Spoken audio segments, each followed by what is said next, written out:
Welcome, my real estate friends, to our Tuesday night advanced investor meeting. Happy that you're here tonight. We are going to start with check-in. That's when we say who we are, what we're up to, and what we need to move our business forward in the next 30 days. So, Patrice, I would love to hear what you're up to. Hi, well, my name is Patrice, and what I'm up to is, as you can see, I'm trapped in TurboTax land. I'm at work. So that's what I'm doing, and to move my real estate forward in the next 30 days, I actually applied for a loan with Wells Fargo, and I got pre-approved for a property. So now I am going to be moving forward to actually put in an offer on some properties because I want to do a closing before the end of the year. Nice. That's awesome. So what do you need to move your business for in the next 7 days? Exactly what you say. A deal. Yeah, I'm actually looking for property. I've decided to look for something single family, still interested in a multifamily, of course, but because of the time constraint, looking for a single family investment, probably something under 175,000. Okay. Great. Any particular area you're looking in? Oh, no particular area. I've been looking in the state of North Carolina, different cities in North Carolina. I've even looked at properties or opportunities in Florida and Georgia. So I'm open.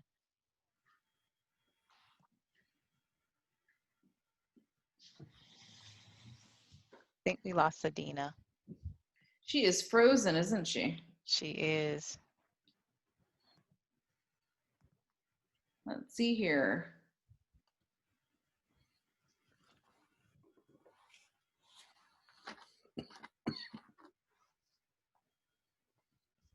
All right, Curtis, why don't you go ahead and take over until she comes back?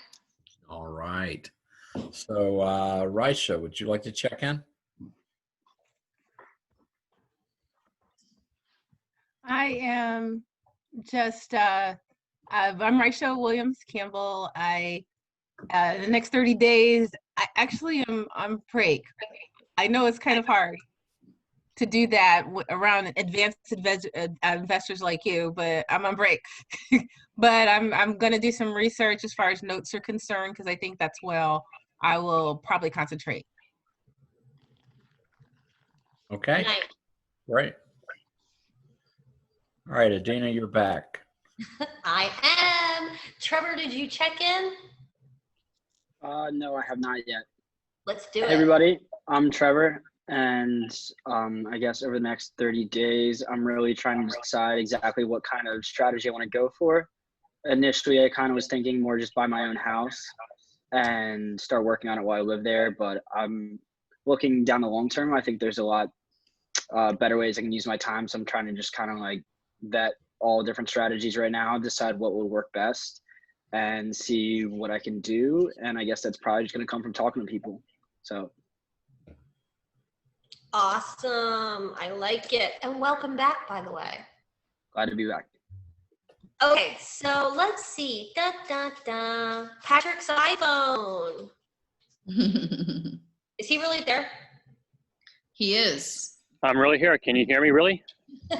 In real life, Patrick O'Donnell. Great. Check in. Okay. Hey, so just finished the acquisition of another prop.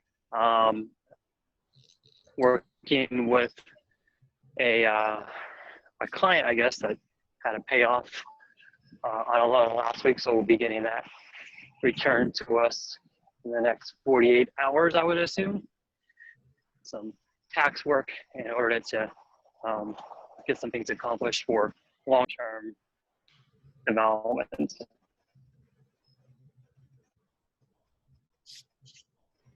Nice. So what do you need to move your business forward in the next 7 days? It's the most limited item in the world. It's time. Time. Oh, time. Okay. You can't make more time? Yes, Like money? I know, right? All right. Time. So Patrick needs time. All right, I got it in my notebook. Got it. Curtis, will you check in, please? I'd be happy to check in. Hey, I'm Curtis Waters, active investor, broker in charge with Real Estate Realty. Next, let's see, this is advanced. We're going to go 7 days.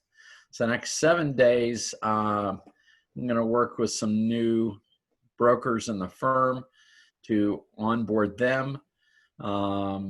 Also got, let's see, had a closing today. I've got 3 more to go here in the next week. And I'm also moving no, I got 4 more to go in the next week. And I've got another one I'm tracking for the end of the month. So, yeah, I could use some time as well. So I guess I'll just cut 30 minutes out of my sleep, which isn't hard for me to do. I've learned that trick from Bonnie. So I'm set. Living your passion, you transcend all physical needs. Awesome. I'll start in the car. I'm fine. All right, so my name is Adina. Currently what I'm up to is I'm involved in this thing called Contractor Palooza. And what that is I'm literally spending hours looking for contractors. You have no idea. I spent half an hour on one contractor, but he's booked and we got him, and I think this is going to be a good one. So I'm finding a bunch of them. I'm excited, and that's pretty much been what's occupying my brain. Okay, so if you guys truly, Phil gave me a number, Rudy's given me a number, Mark's given me numbers. If you guys know any contractors, seriously, my phone number is 704-835-6448. Bonnie's going to put that up in the chat, 704-835-6448. I will give them work. You know what I mean? And hey, they'll be loyal to you because you gave them work while you're in the middle of your projects. I'll give them back as soon as you need them. Okay, Bonnie Laszlo, why don't you check in? Let's see here. In the next week, currently have a bunch of closings that are taking place. We're also in the process of renovating a 14-unit apartment complex, a 4-unit apartment quadruplex, and probably about another 7 make-ready properties. So very, very busy week. And to top it off, we have a lovely shower leak to handle in the next 7 days. All right, nice. Never a dull moment. I know. Okay, guys. And Bonnie, what do you need to move your business for in the next 30 days? Contractors with you. Mm-hmm. Yep. Contractors. Totally. Contractors. Whew, come on, bring them on. Okay, so more contractors. let's go into wins. What is exciting that's happening? I know y'all must have something.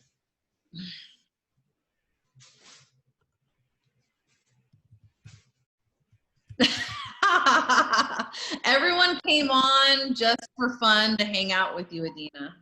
Okay, I'll give a win to myself. No one's got any questions. I'll give a win to myself. So I put properties on Facebook Marketplace, which I always tell everybody to do because it is my favorite thing in the world. I put 4 or 5 properties up about 3 days ago. I've been nonstop messaging, and tonight we literally have how many? 5 applications?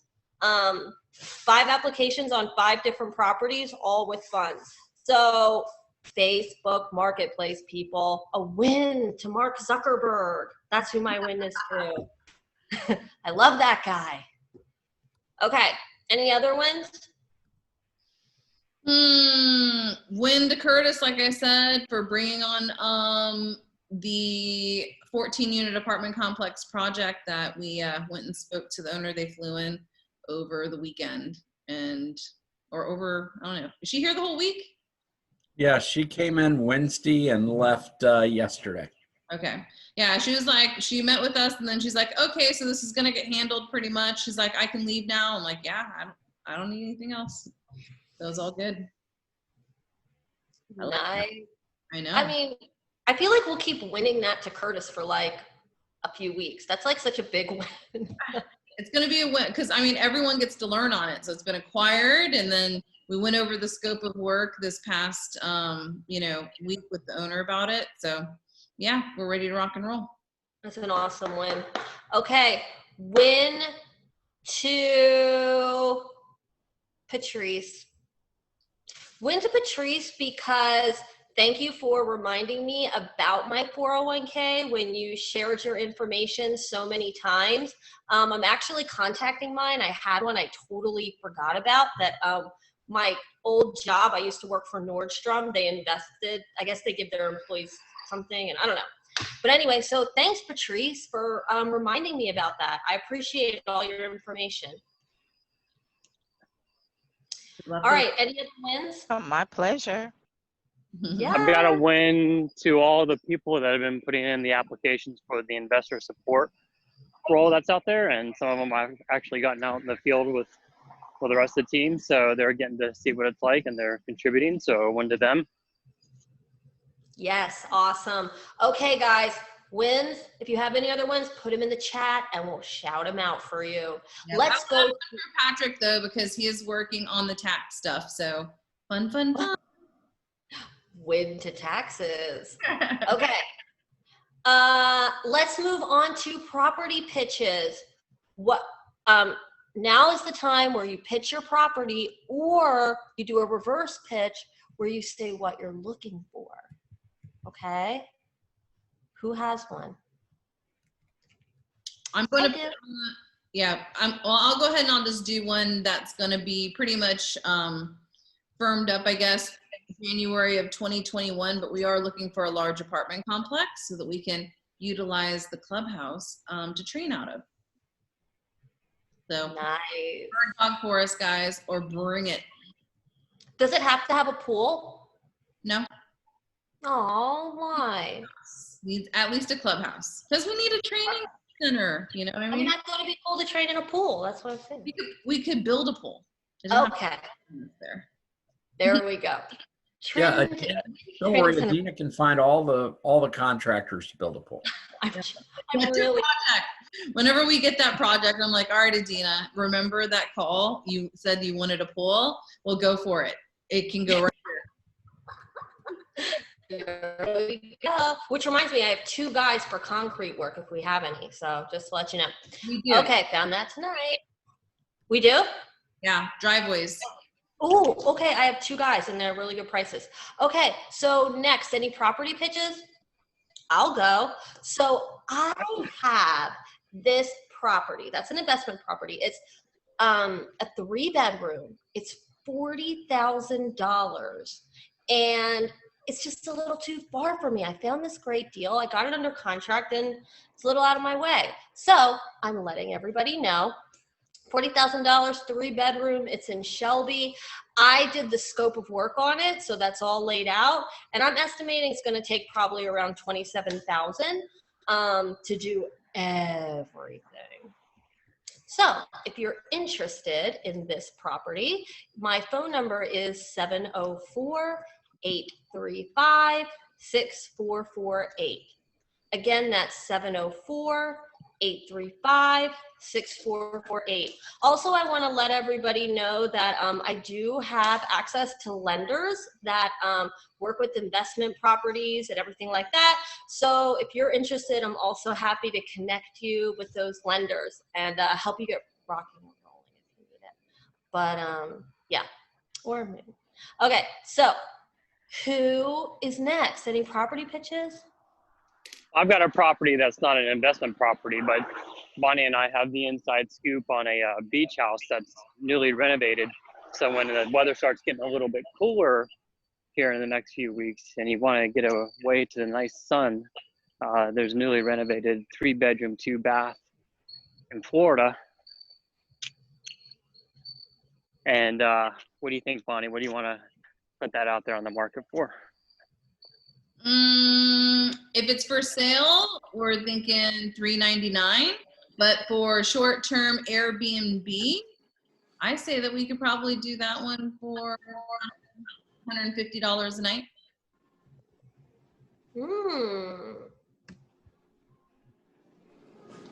Okay, sounds good to me. And do you want to put info up, how to reach you if anybody's interested in that? I'll put out, you can go ahead and call or text message 980-533-0988. That's 980-533-0988. Awesome. Okay, any other property pitches? Okay. And also, Trevor, I want you to know what's really cool sometimes is, so like, when I started coming and I was only a couple weeks in, like you, sometimes Bonnie would actually have me pitch properties that weren't mine just to practice. So if you ever want to practice how to pitch a property, find a property and we're happy to teach you how to pitch it. Right, Bonnie? Yeah, just getting used to it, getting, comfortable with the process, because Yeah. this whole entire, real estate investing and everything, becoming a master communicator is going to be key. You're going to have to communicate with everybody, between lenders and contractors and buyers and sellers and tenants, and, everyone under the sun. There's a lot of moving parts. So knowing how to at least start, practicing, practice makes perfect. Yeah, Cool. it really does. Love to keep that in mind. Thank you. So even if you, find something, you don't have to say addresses or anything, but you can just, make it up. And then you'll notice pretty much what the investors will be asking you. And that way you can start fine tuning your, You think you have everything you needed? questions, All right. Hey, Thomas, how are you? On mute. All right, cool. All right, guys, so let's go into, if you have any needs or wants, put them into the chat so Bonnie can post them. Do you need anything? Do you want anything? Put it into the chat and Bonnie will put it out for everybody to see. But let's get into some open floor. Am I right? Yep. Who has a question? I have a question for anybody, I guess. But in terms of starting out and kind of looking at the end picture, what do you think is really important to keep in mind as you begin real estate investing to ensure that there's systems and different processes in place so you can build it to scale a lot, I guess, quicker, more efficiently? Well, the scalability part, you're just starting out, really isn't the important aspect of it, because you're, it's kind of like when a baby crawls before it can run. So there's no reason to get, marathon attire and stuff if it's a child, right? That's kind of just getting their bearings with how to walk around. But number one, if you're just getting into this, if you don't own your own property, then that's number one, right? So either, do you currently own your own property, or are you renting right now? Renting? Okay. So renting. Yeah, so I would say naka.com is something you want to jump on to their workshops. Cheapest money in the street, no closing costs, no down payment. Like I said, cheapest money on the streets. And your credit is not really a factor because it's a character-based loan. So, after you go through the 3-hour workshop, then they're gonna hook you up with, a coach or a mentor, representative. And they're going to go through your financials with you so they can determine what you need to do, if anything, to then be issued out your NACA loan. But once you have your approval, it's like running around town, with cash to go and buy something. So just imagine, no money down, right? No closing costs. I mean, you can't beat that. So for new people, NACA.com, because you cannot have a NACA loan once you actually own property. So like your first one, you can get a NACA loan even up to a quadruplex, 4-unit, and that way you can rent, out the other 3, live in one of them. Or you can go and get yourself, a house. I remember one Hobby Millionaire came on and learned about NACA, and he just wanted his, house on the golf course. So he learned through the group, the NACA thing. He ended up getting, I think it was like a $350,000 house on the golf course. And, that was his goal of coming to the real estate clubs and stuff. But just know that each zip code has its own different price point of what type of house you can purchase. So you just have to find out based on, what zip code you're trying to do stuff in to see what you can buy. But I mean, it's not like you have to buy a cheap house by any means. I mean, this was, a $350,000 house that he had gotten on a golf course. Are those homes that you would have to stay in for like a minimum of like a 2-year period or something like that?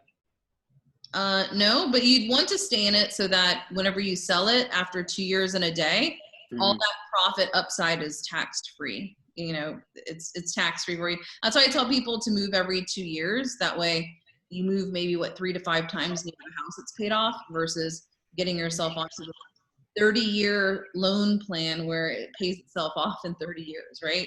You can kind of cut that time in half, or, cut it down to a few years if you, do it right. So it just depends on how you're going to do it. But I know that this program too allows you to buy fixer-uppers, and I think that they postpone like your mortgage payments while you're fixing it. So it's called the HAND program, I believe, with NACA. So just kind of look into that, pull that string, get on, the website to, go through that 3-hour workshop. It's great information, even if it's not for you, but for other people, or even for your tenants to buy the house that you have from you, right? They can go and get qualified with a NACA loan to buy the house, that they're currently renting or something. So it's just up to you on how you want to do it, but, good, valuable information for everybody.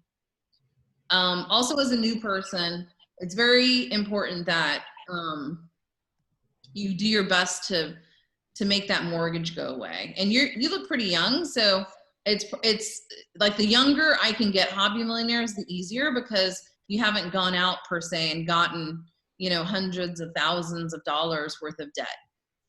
Because there's a lot of people that come and, I remember one person was like negative $16,000 a month, whenever the downturn had happened in 2008. And that was fun, to kind of fix. But I'm pretty good at looking at a puzzle and, figuring out how everything, can be optimized and work to be able to fix it and bring things back to performing. So what I did was I lived in a condo. It was a 4-bedroom condo, 4-bath. So everyone had their own private bedroom and their own bathroom. And we shared the kitchen and the living room area. But I wasn't really home very much anyway. So, you just have to kind of look at what's going to be best for you. But I remember I rented out each of the bedrooms in the 4-bedroom condo for $350, a piece. And my monthly payment to the owner was $750. So if you guys want to do the numbers, I'm living for free, and 2 of the tenants in essence are making the payments for the whole place. And then I had, my grocery money, my utility money, that kind of stuff. I remember after I did everything, I think I had like a net $70 or something. But that was also with me living there for free. And then I ended up getting more than one, after I'd filled my unit, then I started selling people to my neighbors, like the roommate matching and stuff. And then whenever they were leaving to, graduate from college, then I would take over their condos. And it was great because I was bringing in $1,400 a month and paying people like $750 a month or $700 a month as like a mortgage payment. So being in college, it's a pretty decent, amount of money to be making. And I remember I got up to about 6 of those just doing it, the same way over and over again. And that was in college.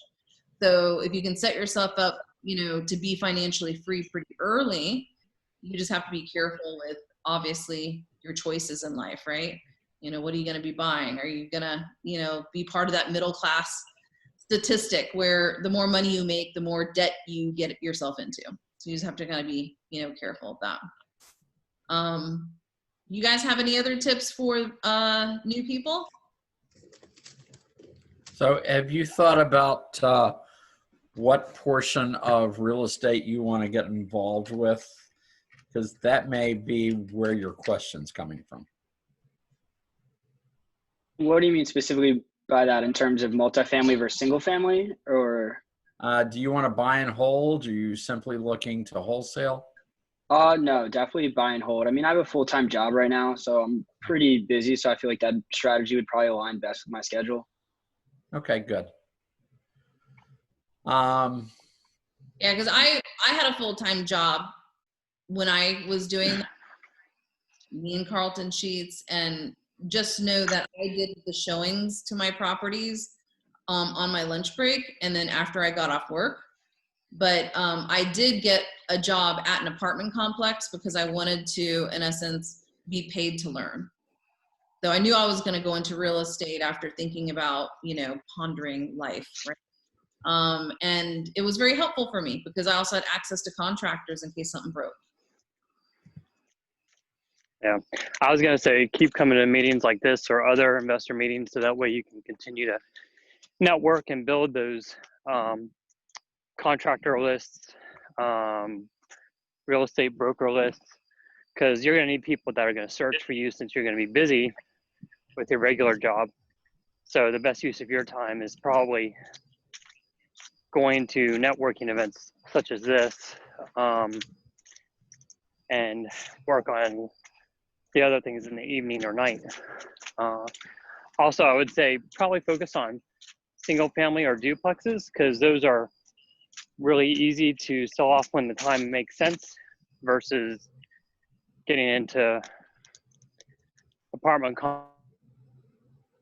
complexes, or make sure that you kind of wet your beak in essence on the single family homes first.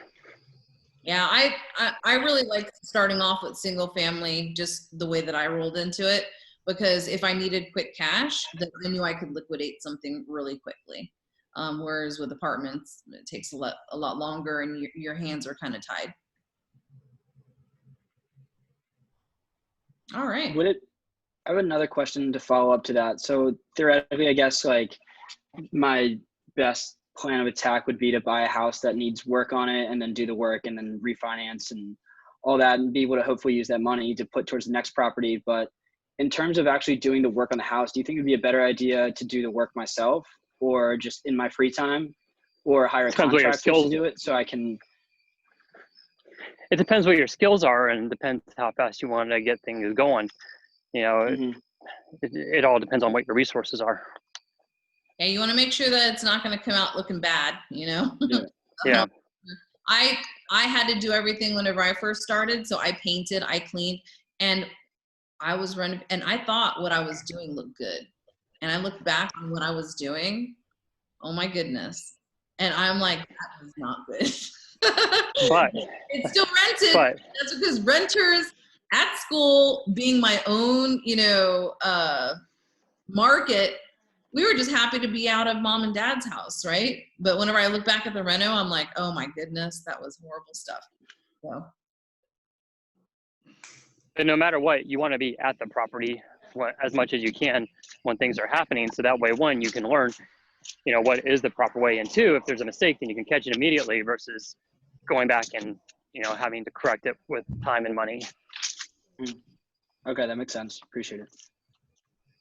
But I mean, if you're there as I started growing into it, I would have a maintenance person or a contractor come and work with me.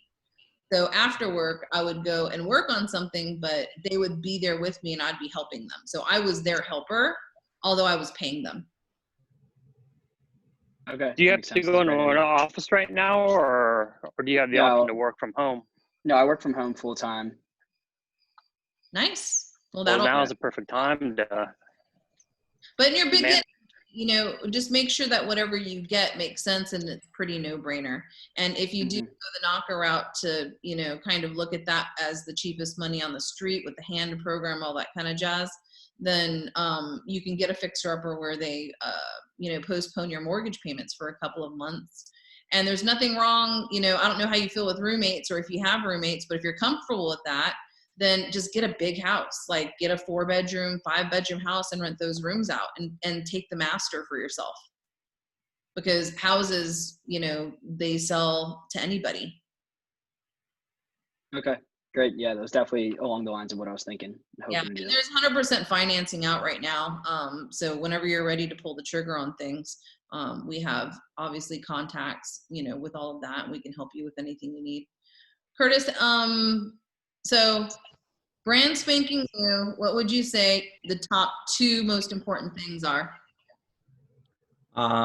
Education. Don't get too carried away with it though.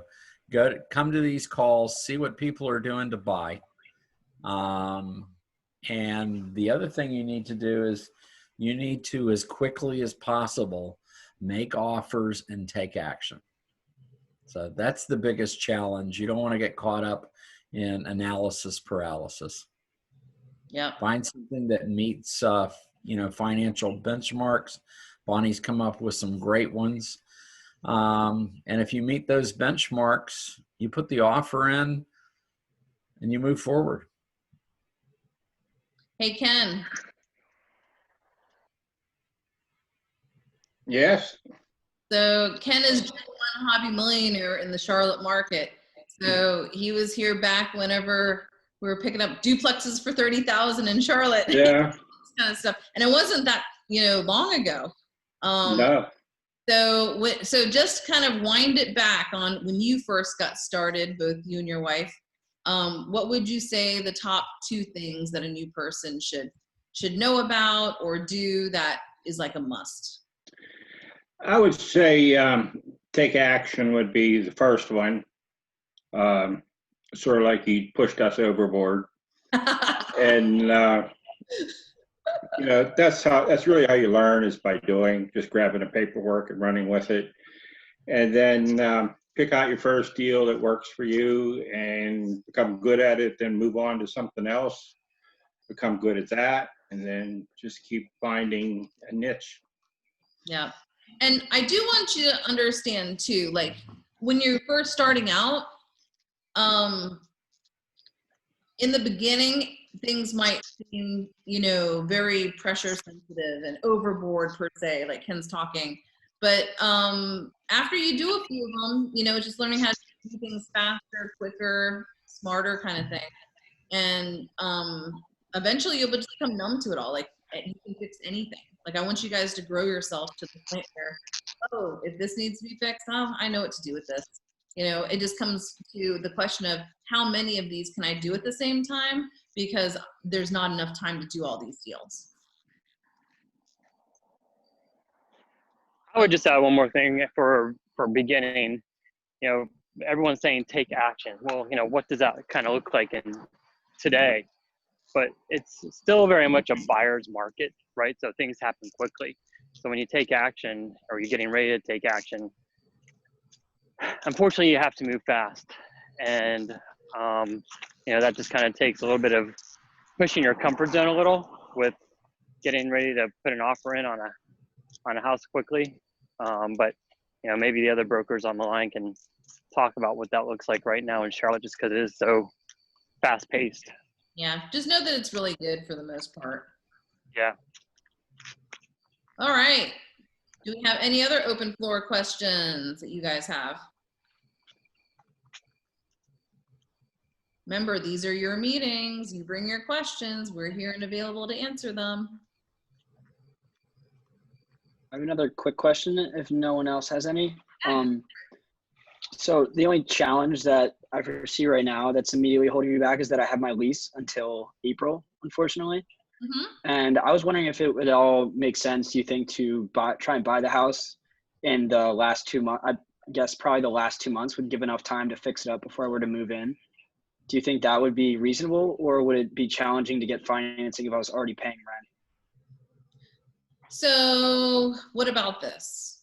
Let's say that you wanted to do something in the next 30 days because it's the holidays and everyone's going to go to sleep and everyone's in this COVID coma where they can't do anything, right? So everybody's kind of like not really, on a personal note, moving during November and December, right? Because everyone's doing the holidays, everyone's with family.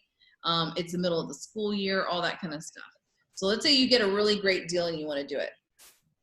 What keeps you from asking the seller of the house to pay out your lease?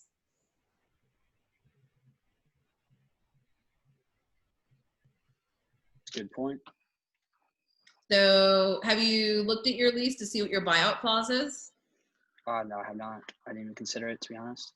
Yeah. So, I mean, take a look at your lease, because you might have a thing in there that says you can pay like 2 months worth of rent and that's it. 2 months rent, lose the deposit, whatever that looks like, whatever the buyout is, or just pay it out. And then you say, look, I really would love to buy your house. Let's make this work, but can you, buy out my lease so I can do it? Win-win, right? Yeah, definitely. Okay. Another thing you could do is get your property or whatever, and then whatever lease you're currently in, I don't know if it's a 1-bedroom or a room or something, but you could sublease it out to somebody. And I can tell you right now, ask Adina, how hot's the market for renters? Very. I mean, we can't even get something ready fast enough to handle the supply of, to handle the demand.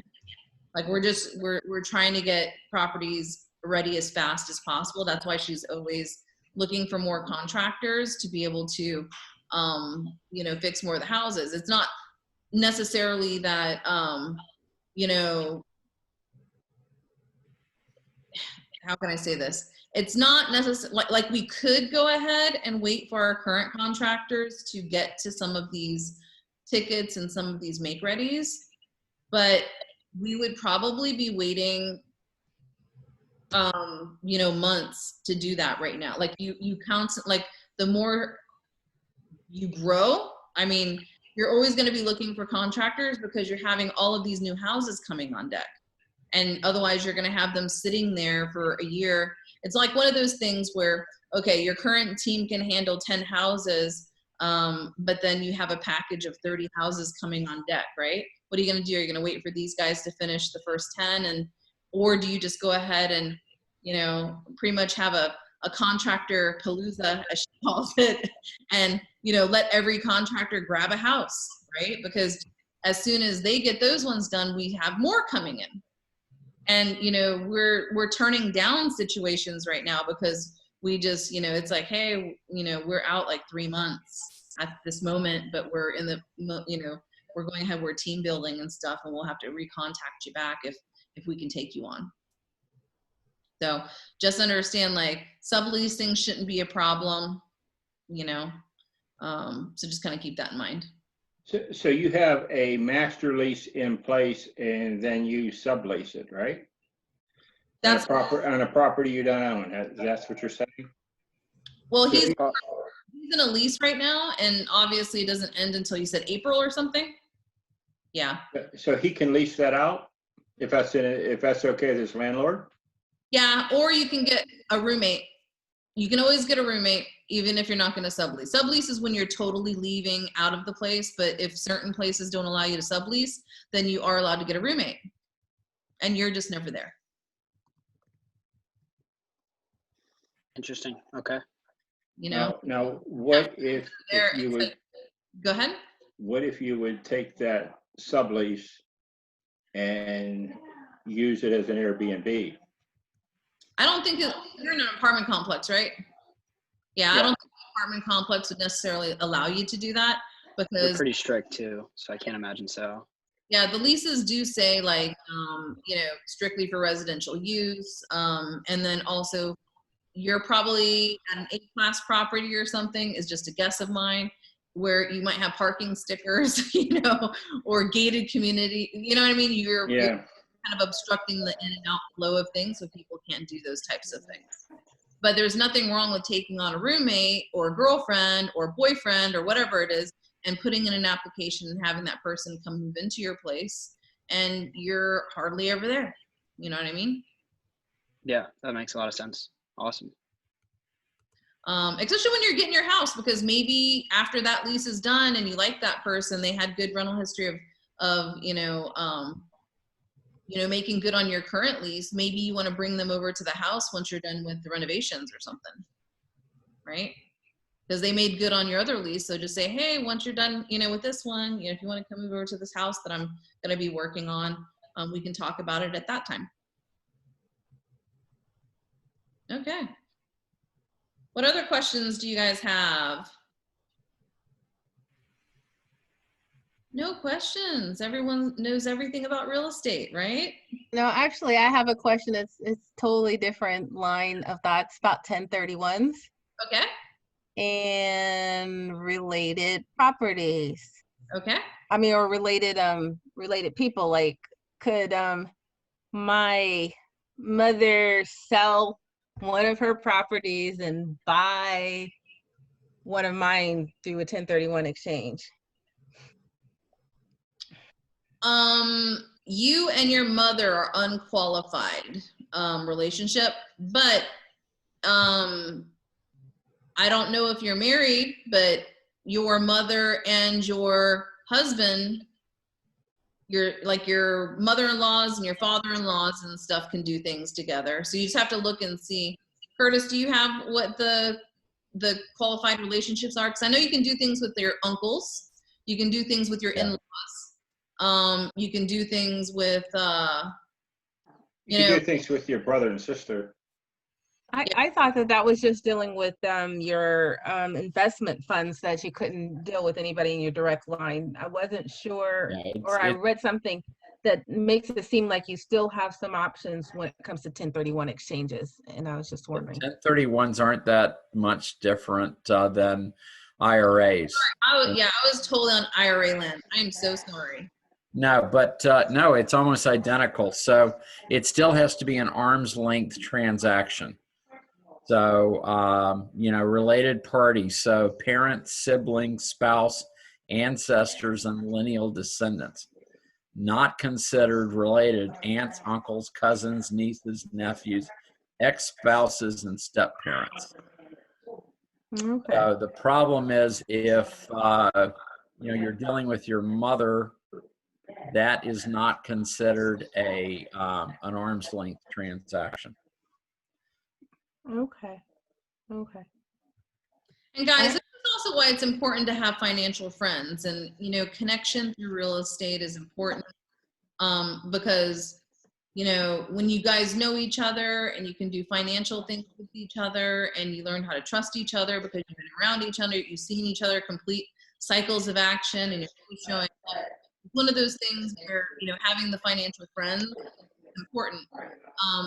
So your mother, who has a 1031 tax exchange, purchase one of my properties? Sure. And then from there, could Curtis, my partner, go and purchase your property? Absolutely. So there, you should talk with a 1031 qualified intermediary. There are times where we have seen this done, but they want to set you up with a 2-year holding period. Right. So, talk to a qualified intermediary. Their existence is based on making sure you don't violate tax law. Okay, thank you. We're just make sure you understand where the line in the sand is with tax evasion. You don't want to cross into that line. All right. Thank you. The game and playing by the rules, and obviously getting third-party involvement is even better, just to make sure that you're dotting your I's and crossing your T's. So we have used a company called Asset Exchange. Asset Exchange, okay. Yeah, APIexchange.com. And they have an incredible library of FAQs where they can tell you about what can and can't be done. And from there, you can go find out, take specific situations and talk to them about that. Yeah. And are they located in Texas? Sorry. Jeremy Farber, is that the Asset Exchange? I've never dealt with them. They're in Roseville, California. 1031 tax So- exchange companies, you just need to call around and find out the price on their services, because they can vary between doing a 1031 tax exchange for $500 or doing a 1031 tax exchange I've seen for $3,000. So, I mean, these people, can charge whatever the demand, allows them to, right? So it just depends. If they're slower one month, maybe they have lower pricing. If it's, so just kind of call around and see which one's got, the better of the transaction fees. 'Cause I mean, all of them are pretty much just taking possession of the funds for a moment, and then, pretty much taking it from the attorney and giving it right back, because you're probably closing at that same attorney's office, and, they're going to turn around and wire the funds back to that attorney's office. I don't think it matters that much who you use. You're going to look for support, and of course you're going to look for cost. There is a company based here in Charlotte that a number of investors have used, Bridge Trust Title Group. There's a woman there, her name is Claudia Abbott. You might want to reach out to them too. Claudia Abbott. Yes. But like Thank I you. said, call around to a bunch of different ones, because we're not going to refer you out to anyone, because I don't know how they do business right now, and who knows what would happen in the future. But call around to all of them, at least with 1031 ones. We're not really looking for, the expertise of anything, with them. We just need someone to hold the cash and just, follow instructions on when to send it back to the attorney, right? So their job seems to be pretty, straightforward and simple. There's a lot of education about 1031s also, on YouTube and on the internet and that kind of thing. But a lot of them are willing to answer all your questions when you call as well. So when you call around to 10 different things, you're going to get, 10 to 20 different answers about things, and you can see if the information is consistent. Awesome. Right. But it is always good to know somebody has used somebody and had a decent result. And like with contractors, and I understand your pain, Adina. It's a lot of work.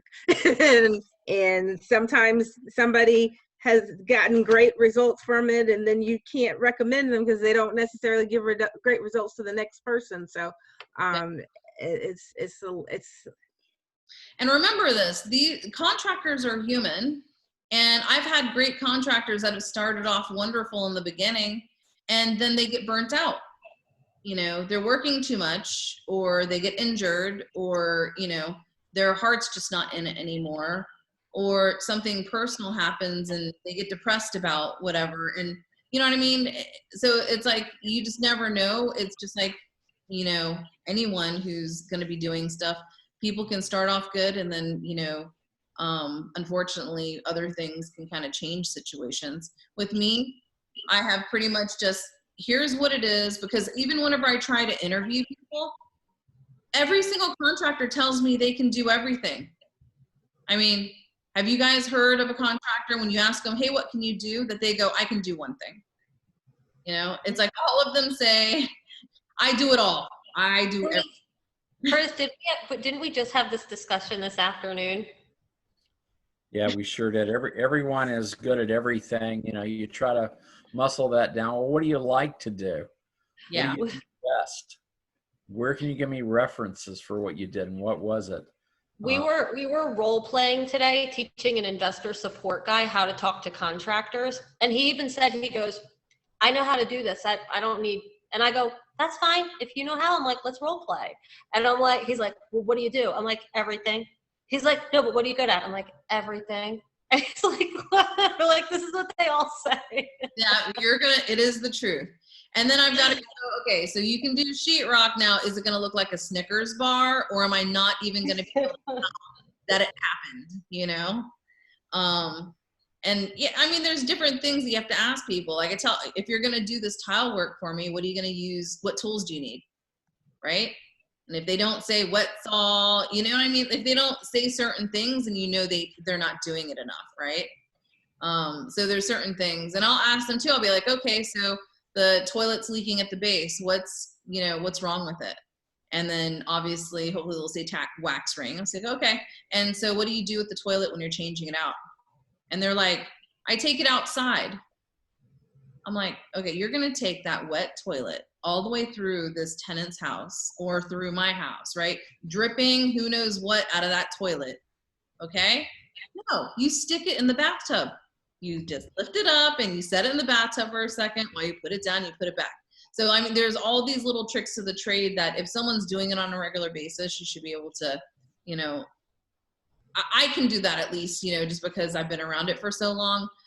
But even after the interview, mainly the interview is so that I can see if they're going to communicate well with the tenants and if they're not going to scare them off by showing up looking crazy, and that their mannerisms and everything are presentable. And honestly, I'm going to just turn them loose for, you know, a day or a couple of days, and I'll know whether or not these contractors, you know, are going to work out and stuff based on seeing, you know, 3 days worth of work, I would say. Number one, are they showing up on time? Can they do their tickets? Can they take a picture? Can they do all, you know, but everyone will tell you everything during the interview. And it just comes down to the interviews really just to see if they can actually speak clearly. And remember, you're hoping that you're going to have this relationship with this person for years, and you guys are going to have an effective relationship to make sure that, you know, you're not constantly having, you know, communication errors. So yeah, that's going to be a fun ordeal when it comes to, you know, doing all of that stuff with the contractors. Okay. Right. What else we got? Any questions before we head out? But don't worry, if you have a lot more, we're also meeting tomorrow at 7 p.m. Does anybody have anything they were just dying to get off their chest, though? Okay. All right. Remember, these meetings are for you. We make ourselves available as free coaching so that you guys don't have to go out and spend, you know, $50,000 or $30,000 on coaching. So take advantage of this while you have it. You know, we are here. We allocate 3 hours a week to get your, you know, answers that you might need. Feel free to have them listed out and just like bam, bam, bam. If you got 20 questions, let's roll through them. We can go as fast or as slow as you guys need to go. And tomorrow, I think that we're going to go ahead and talk a little bit more about notes, because I've heard that the notes item has been coming into play at this afternoon's lunch meeting, or this at the noon lunch meeting, not this afternoon lunch meeting. We did get into the aspect of placing mortgages onto your own investment property, and instead of buying properties for cash, buying them and actually, you know, putting a mortgage on them and everything. So we can kind of get a little bit into that with open floor tomorrow, and just bring your questions about anything else. But yeah, if no one has anything pressing, then we're going to sign off, and we'll see you guys tomorrow. All right. Okay. Thank you. Bye, guys. I'll see you later. Have a great night. All right. Bye. Bye.